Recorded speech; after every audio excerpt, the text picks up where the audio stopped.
Well, hello and welcome back to week 4 of the Churn Dash dance sew along. Last week our homework was to make the 15 Churn Dash blocks. I'm going to insert some footage just showing you mine. They're all up on my design wall and I've got a few on my desk. I had so much fun with these. I toyed with how I was going to place my fabric colours.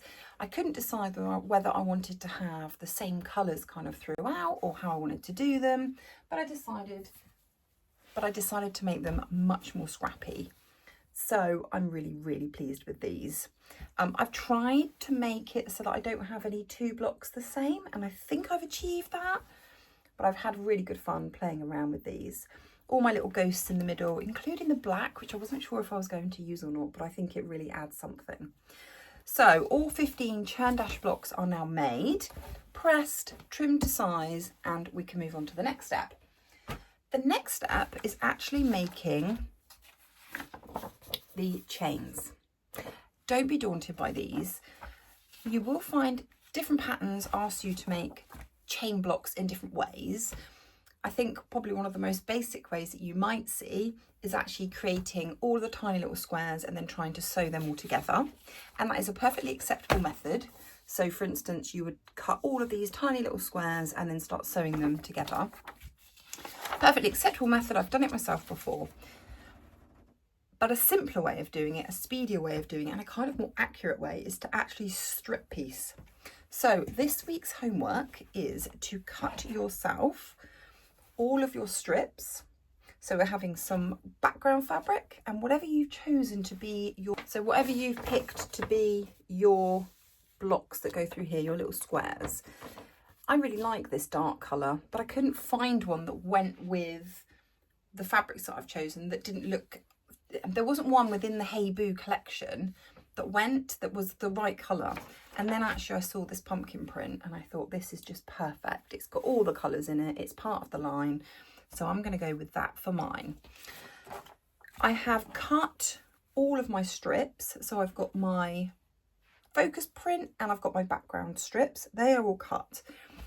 And you're going to get the measurements for these. If you go to number 1 in your pattern, it's got the sort and cut and it's got the instructions. So the bit that you're using here is you're going to need 10 2.5 strips across the width of your fabric. Now, if you don't know what that means, let me show you on here. So the width of fabric is from salvage edge to salvage edge.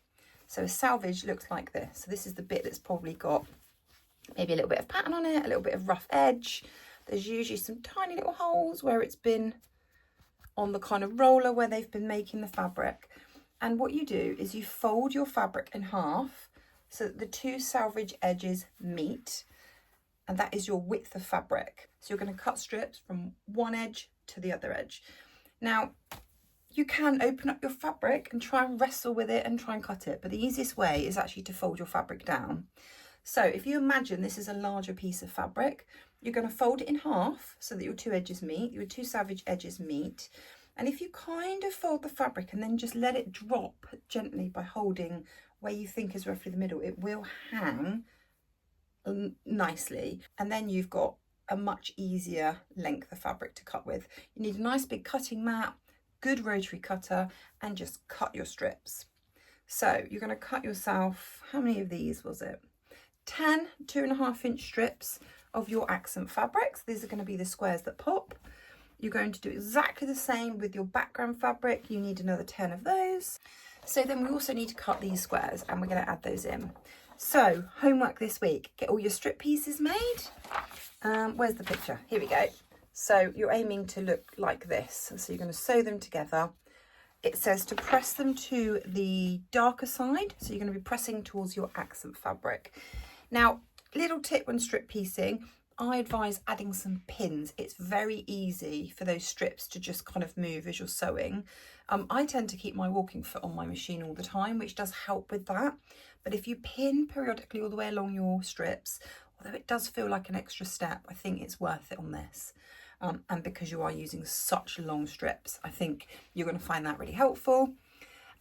Press towards the dark side, just be really careful with your pressing. I would advise setting your seams. I always advise to do that, but really it's good to do it when you're strip piecing.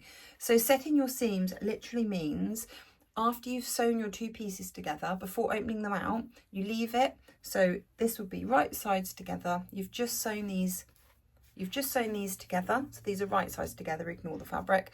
So you've got your seam running along here that it's just come off your sewing machine. Don't open it out, bring it to a nice hot iron and just gently put your iron along, and that will set those seams. What that means is it just pushes all the thread deep into the fabric, and then you can press it to the dark side. If you haven't done that before, try it and let me know what you think. I do it every single time I sew, but again, it's another extra step, but it's just another thing to think about, to try, that will just help improve your accuracy and just make things a little bit easier.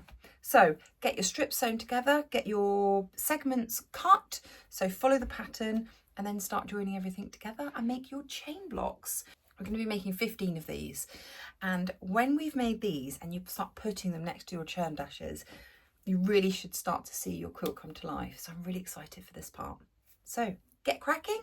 Let me know in the comments how you're getting on, whether you're keeping up or whether this is just something you're following along with and you might think about doing in the future. Keep an eye on Instagram and I'll be dropping in how I'm getting on, but let me know in the comments how you're getting on, and I'll speak to you soon.